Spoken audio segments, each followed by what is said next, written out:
Welcome back everyone. Welcome to civil services study. 69 test complete हो गए थे UPSC civil services prelims के लिए। यह है प्रैक्टिस सेट नंबर 70। तो चलिए स्टार्ट करते हैं। इसमें फोकस करने वाले हैं हम इंडियन पॉलिटी, भारतीय राज्य व्यवस्था के प्रश्नों पर। लक्ष्मीकांत कवर हो रही है, उसी के आगे से कंटिन्यू करेंगे हम जहाँ तक पहुँच गए थे। ठीक है, एम लक्ष्मीकांत। एमसीक्यू में जो पूरी थ्योरी है वो तोड़ा जा रहा है उसको, ताकि आसान हो जाए याद करना। चलिए स्टार्ट करते हैं। तो क्वेश्चन नंबर 1 पर आ जाइए। धार्मिक स्वतंत्रता के अधिकार के प्रावधानों के अंतर्गत निम्नलिखित में से कौन सम्मिलित है? धार्मिक स्वतंत्रता या धर्म की स्वतंत्रता भारतीय संविधान के अनुच्छेद कौन से कौन से में है?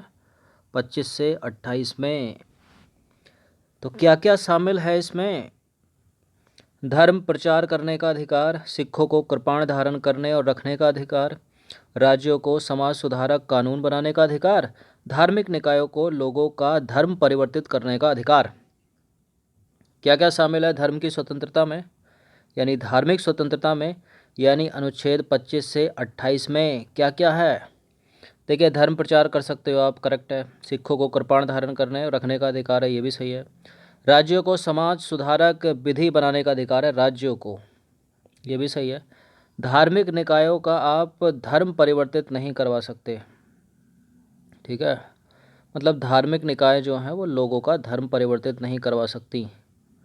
तो गलत है ये वाला, ऐसा कोई मेंशन नहीं है। 1 2 3 ऑप्शन नंबर ए।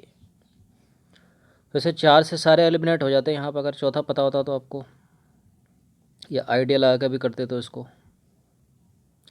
तो देखिए, धर्म की स्वतंत्रता के अधिकार का वर्णन भारतीय संविधान के अनुच्छेद 25 से 28 तक। ये सब पता होना चाहिए आपको कि धर्म की स्वतंत्रता कहाँ से कहाँ तक, या समानता का अधिकार कहाँ से कहाँ तक, या शोषण के विरुद्ध अधिकार किस किस अनुच्छेद में, 23-24 में। ठीक है, तो अनुच्छेद 25 के अंतर्गत धर्म प्रचार करने, सिखों को कृपाण धारण करने एवं उनको रखने, और राज्यों को समाज सुधारक विधि या कानून बनाने का अधिकार है। यह अनुच्छेद किसी भी धार्मिक निकाय को लोगों का धर्म परिवर्तित करने का अधिकार नहीं देता। क्वेश्चन नंबर 2 पर आ जाइए। भारतीय संविधान का अनुच्छेद 25 अंत्यकरण की स्वतंत्रता, धर्म को अबाध रूप से मानने, आचरण और प्रचार करने की स्वतंत्रता प्रदान करता है। ऐसी धार्मिक स्वतंत्रता निम्नलिखित में से किसके अधीन रहते हुए प्राप्त होगी? लोक व्यवस्था, स्वास्थ्य, सदाचार, मानवतावाद। बताइए एक बार फिर से प्रश्न अनुच्छेद 25 के ऊपर, यानी धर्म की स्वतंत्रता के ऊपर। अनुच्छेद 25 अंत्यकरण की स्वतंत्रता देता है, धर्म को अबाध रूप से मानने, आचरण और प्रचार करने की स्वतंत्रता प्रदान करता है। ऐसी धार्मिक स्वतंत्रता निम्नलिखित में से किसके अधीन प्राप्त होगी? लोक स्वास्थ्य के अंतर्गत, लोक व्यवस्था के अंतर्गत, स्वास्थ्य के अंतर्गत, सदाचार के अंतर्गत। ठीक है, और मानवतावाद इसमें शामिल नहीं किया गया है। तो 1 2 3 ए आंसर हो जाएगा इसका। तो देखिए, संविधान के अनुच्छेद 25 में कहा गया है कि लोक व्यवस्था, सदाचार, स्वास्थ्य के अधीन रहते हुए सभी व्यक्तियों को अंत्यकरण की स्वतंत्रता और धर्म को अबाध रूप से मानने, आचरण करने एवं प्रचार करने का समान अधिकार होगा। मानवतावाद इसमें शामिल नहीं है। ठीक है, मतलब एक तरह से देखा जाए, आसान भाषा में समझे तो अनुच्छेद 25 में जो प्रावधान है, अगर आप ऐसा कर रहे हो तो लोक व्यवस्था बनी रहनी चाहिए, सदाचार से सारा काम होगा, छीना झपटी ज़बरदस्ती नहीं होनी चाहिए, ऐसा नहीं होनी चाहिए कि किसी के शरीर को हानि हो रही है कुछ। ठीक है, स्वास्थ्य के अधीन रहते हुए। क्वेश्चन नंबर 3 पर आ जाइए। भारतीय संविधान के अनुच्छेद 25 के अंतर्गत निम्नलिखित में से कौन सा कथन सही है? एक बार फिर से प्रश्न आ गया है। अंत्यकरण की स्वतंत्रता एवं धर्म को अबाध रूप से मानने, आचरण करने एवं प्रचार करने का अधिकार, यह अधिकार नागरिक एवं गैर नागरिक दोनों को प्राप्त है। कृपाण धारण करना एवं उसको लेकर चलना सिख धर्म को मानने का अंग समझा जाएगा। ऐसा अनुच्छेद 25 में वर्णित है क्या? देखिए, इम्पोर्टेंट है कि नागरिक का मतलब है भारतीय नागरिक, और गैर नागरिक का मतलब है विदेशी। तो ये याद रखना, 15, 16, 19, 29 और 30, इसके अंदर जो अधिकार है ना, इन अनुच्छेद के, इन आर्टिकल के अंदर जो भी अधिकार हैं, पता होंगे आपको कौन कौन से हैं। ये केवल भारतीयों को प्राप्त है, यानी नागरिकों को प्राप्त है, भारत के नागरिक को, गैर नागरिकों को नहीं है। इसके अलावा जो भी बच गए वो सबको हैं। ठीक है, सबको मतलब भारतीय नागरिकों को भी और गैर नागरिकों को भी। तो बिल्कुल करेक्ट है, अनुच्छेद 25 भारतीयों को भी है, विदेशियों को भी है। और पहला तो है ही है। कृपाण धारण करना, उसको लेकर चलना, सिख धर्म को मानने का अंग समझा जाएगा, ये भी सही है। तीनों के तीनों करेक्ट है। तो उपरोक्त सभी कथन भारतीय संविधान के अनुच्छेद 25 के अंतर्गत शामिल है। एक चीज़ याद रखना है कि अनुच्छेद 25 के क्लॉज 2 में यह उपबंध है कि राज्य को इस संबंध में कानून बनाने का अधिकार है। ठीक है। क्वेश्चन नंबर 4 पर आ जाइए। भारतीय संविधान के अनुच्छेद 25 में प्रयुक्त हिंदू शब्द के अंतर्गत इनमें से किसे शामिल किया गया है? भारतीय संविधान का अनुच्छेद 25 किनको हिंदू मानता है? इनमें बुद्ध को मानता है, सिख को भी मानता है, जैन को भी मानता है, पारसी को नहीं मानता। तो 1 2 3। तो भारतीय संविधान के अनुच्छेद 25 के अंतर्गत प्रयुक्त हिंदू शब्द के अंतर्गत सिख, जैन या बौद्ध धर्म को शामिल किया गया है। इसके अंतर्गत पारसी को शामिल नहीं किया गया है। क्वेश्चन नंबर 5 है, बाल श्रम निषेध एवं विनियमन संशोधन अधिनियम 2016 के संदर्भ में निम्नलिखित कथनों पर विचार कीजिए। देखिए, यह अधिनियम 14 वर्ष से कम आयु के सभी बच्चों को सभी व्यवसायों एवं प्रक्रियाओं में रोजगार निषिद्ध करता है और इस अधिनियम का यदि कोई उल्लंघन करेगा तो 6 महीने से लेकर 2 साल की सजा काटेगा वो। ऐसा प्रावधान है बाल श्रम निषेध विनियमन एवं संशोधन अधिनियम 2016 में। मतलब 4 साल हो गए संशोधन हुए। बिल्कुल ये करेक्ट है, दोनों के दोनों स्टेटमेंट। सी है इसका आंसर, याद रखिए इस चीज़ को। क्वेश्चन नंबर 6 पर आ जाइए। कारखानों में बालकों के नियोजन का प्रतिषेध किया गया है। इस संदर्भ में निम्नलिखित कथनों पर विचार कीजिए। 4 स्टेटमेंट है, पढ़िए इनको और बताइए कौन सा सही है। पहला स्टेटमेंट, 18 वर्ष से कम आयु वर्ग के किसी बालक को किसी कारखाने या खान में नियोजित नहीं किया जा सकता। भारतीय संविधान के अनुच्छेद 23 में इसकी चर्चा की गई है। किसकी? कारखानों में बालकों के नियोजन का प्रतिषेध। इसे शोषण के विरुद्ध अधिकार में शामिल किया गया है। शोषण के विरुद्ध अधिकार गैर नागरिकों को भी प्राप्त है। तो शोषण के विरुद्ध अधिकार किस किस में? अनुच्छेद 23 और 24 में, 2 में है। 24 में है कि कारखानों में बालकों के नियोजन का प्रतिषेध है और 23 में है कि बलात् श्रम का निषेध। तो यहाँ 23 लिख रखा है जबकि यहाँ 24 होना चाहिए, इसलिए गलत है। ठीक है। इसे शोषण के विरुद्ध अधिकार में शामिल किया गया। बिल्कुल 23-24 के अंतर्गत तो है ये। शोषण के विरुद्ध अधिकार गैर नागरिकों को भी प्राप्त है, मतलब विदेशियों को भी प्राप्त है। तो है तीसरा चौथा सही हो गया।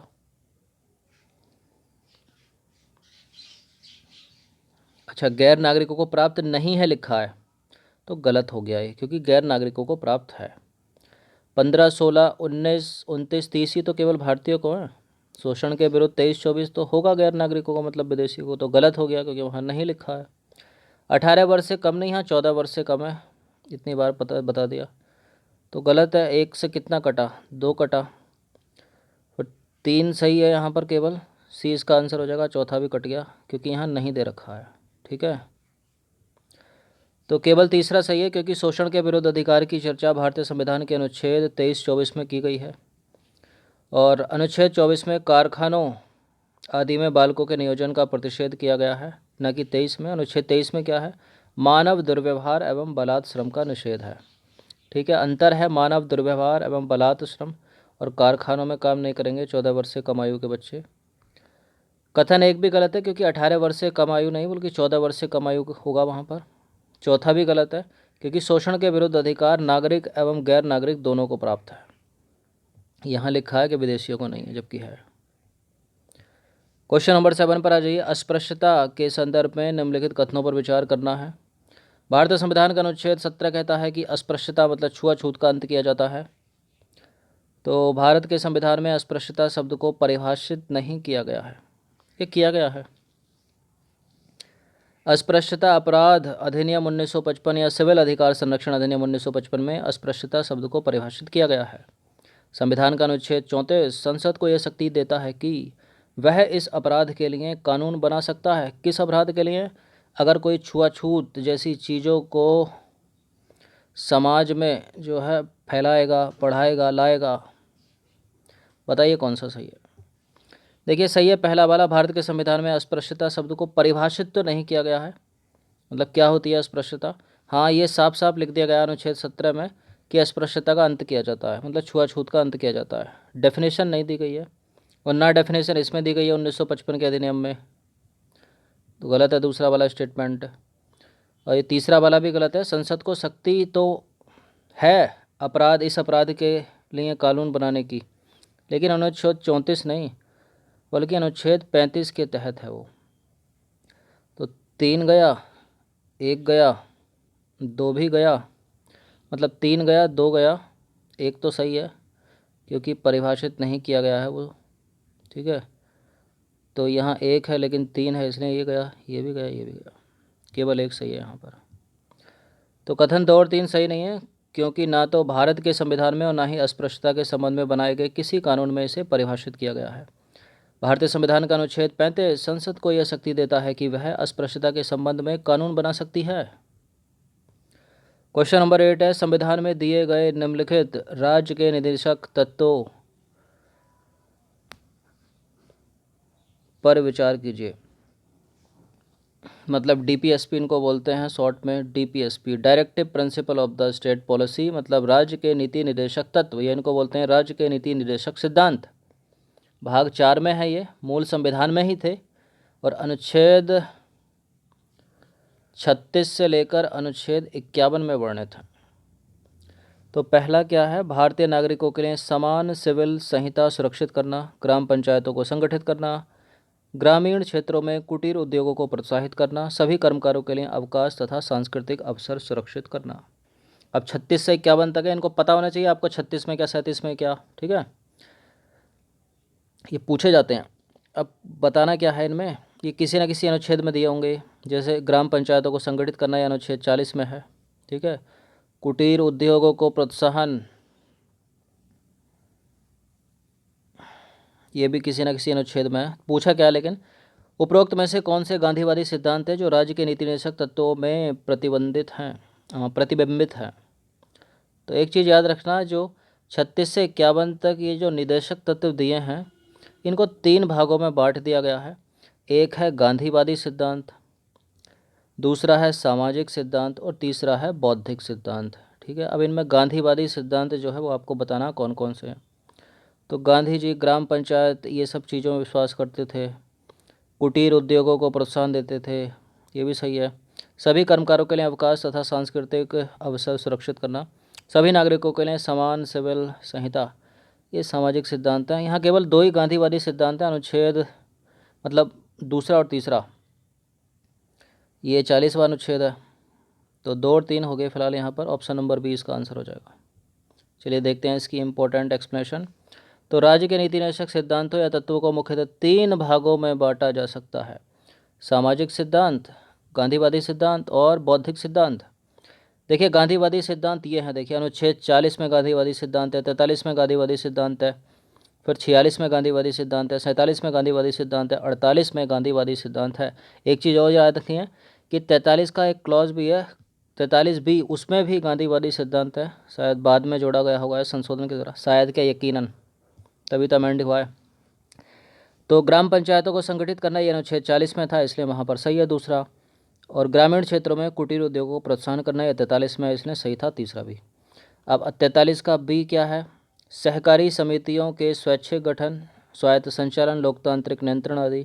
अनुच्छेद 46 में क्या, अनुसूचित जातियों, जनजातियों एवं अन्य दुर्बल वर्गों की शिक्षा एवं अर्थ संबंधी हितों की अभिवृद्धि है।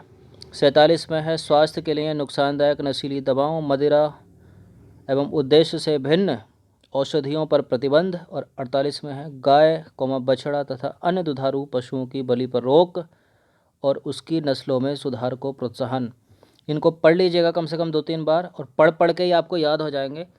अधिकतर यही पूछेगा, मतलब थ्योरी वाला लिखा हुआ, इसको कम ही डालेगा। हाँ, ये डाल सकता है कि 47 में क्या, 48 में क्या। अगर ऐसे पूछेगा कि कौन से गांधीवादी सिद्धांत के अनुच्छेद, तो नहीं पूछेगा, ये लिखकर पूछेगा इस तरह से, इनमें से कौन सा गांधीवादी सिद्धांत है, ठीक है। तो पंचायत में विश्वास करते थे, कुटीर उद्योग को प्रोत्साहन के हितैषी थे गांधी जी, ठीक है। और अनुसूचित जाति जनजाति इनके लिए सोचते थे, ठीक है। स्वास्थ्य के लिए नुकसानदायक नशीली दवाओं से परहेज करो, मदिरा पान से दूर रहो, ये सब चीज़ गाय हो गई, बछड़ा, दुधारू पक्षियों की बलि पर रोक। तो ये सब चीज़ जो है गांधी जी चाहते थे, किसी को हटाना और किसी को जो है पालन करना। तो इन चीज़ को याद रखना, गांधीवादी सिद्धांत है ये, अधिकतर पूछे जाते हैं। क्वेश्चन नंबर 9 पर आ जाइए। निम्नलिखित कथनों पर विचार कीजिए। पहला स्टेटमेंट है, भारत के संविधान के भाग 4 में अनुच्छेद 36 से 51 तक राज्य के नीति निर्देशक सिद्धांतों का उल्लेख किया गया है। बिल्कुल किया गया है, सही है, बिल्कुल 16 ने सच है। अनुच्छेद 37 में कहा गया है कि ये सिद्धांत न्यायालय द्वारा प्रवर्तनीय है। देखिए ये इंपॉर्टेंट लाइन है। 37 में कहा तो गया है, लेकिन ये सिद्धांत न्यायालय द्वारा प्रवर्तनीय नहीं है। मतलब तुम इनका पालन करो ना करो, कोई कोर्ट में नहीं जा सकता तुम्हारे खिलाफ, ठीक है, इसलिए गलत है। तो न्यायालय द्वारा प्रवर्तनीय नहीं है, लेकिन हाँ संसद अगर चाहे तब दंड दे सकती है, ठीक है। अनुच्छेद 38, लेकिन कोर्ट में कोई रिट विट नहीं निकाल सकता कोर्ट, ना इसके पालन के लिए, ना प्रस्तावना में जो कुछ सिद्धांत है उनके पालन के लिए। हाँ मौलिक अधिकारों के लिए निकल सकती है, वो चीज़ याद रखना। यहाँ प्रवर्तनीय नहीं या बाद योग्य कुछ भी पूछा जाता है, मतलब घुमा फिरा कर, ठीक है, एक ही बात है वो। तो देखिए अनुच्छेद बाद का मतलब होती है याचिका, PIL, पब्लिक इंटरेस्ट लिटिगेशन, तो नहीं निकल सकती PIL के खिलाफ। तो अनुच्छेद 38(1) में प्रावधान किया गया है कि राज्य लोक कल्याण की अभिवृद्धि के लिए सामाजिक, आर्थिक और राजनीतिक न्याय द्वारा सामाजिक व्यवस्था सुनिश्चित करेगी। बताइए कौन सा सही है। अच्छा, अगर आपको ये चीज़ पता हो गई तो देखो नीचे ऑप्शन में क्या है। 2 से कितने, बहुत सारे कट गए, तो सारे कट के आंसर मिल जाएगा, ठीक है। यहाँ 2 है, यहाँ 2 है, तो 1 और 3 इसका आंसर हो जाएगा। तीसरा आपको नहीं पता तब भी करेक्ट हो जाएगा, 2 से कट जाएगा सारा। तो अनुच्छेद 37 में कहा गया है कि यह सिद्धांत न्यायालय द्वारा प्रवर्तनीय नहीं है, नहीं है, वहाँ लिखा था क्या है। फिर भी देश के शासन में ये मूलभूत या आधारभूत हैं और कानून बनाने में इन तत्वों को लागू करना राज्य का कर्तव्य होगा। क्वेश्चन नंबर 10 है, अंतिम प्रश्न है। भारतीय संविधान का कौन सा भाग कल्याणकारी राज्य का आदर्श घोषित करता है। ये प्रश्न इंपॉर्टेंट है, यूपी PCS में भी कई बार पूछा गया है पिछले 12-15 वर्षों में, और UPSC ने तो अभी पूछा है इसी साल। 12 से 13 प्रश्न आए थे ना इस बार। देखिए स्टैटिक जो है UPSC में कम से कम 45, 46, 47 या 50 तक प्रश्न आते हैं, बाकी करंट अवेरेंट से रिलेटेड हो जाते हैं। तो इनको पकड़ के चलोगे ना। अब जैसे किसी, मान लो जो 13 प्रश्न आए थे इस बार, 13 से 14, अब किसी ने गलती से गलती करके एक गलत कर दिया तो 12 उसके करेक्ट हो गए। 12 का मतलब 24 अंक हो गए। कट ऑफ जानी है 96, 97, ठीक है, तो 24 तो उसके यहीं आ गए। तो पॉलिटी बहुत ही इम्पोर्टेंट है UPSC की प्रारंभिक परीक्षा के लिए, बहुत कम बदलती है, ठीक है। कभी संशोधन हो गया 3-4 साल में तो हो गया, वरना सब वही रटा रटाया खेल है। इनको बार बार पढ़ के याद कर सकते हो, ट्रिक बनाकर रट सकते हो।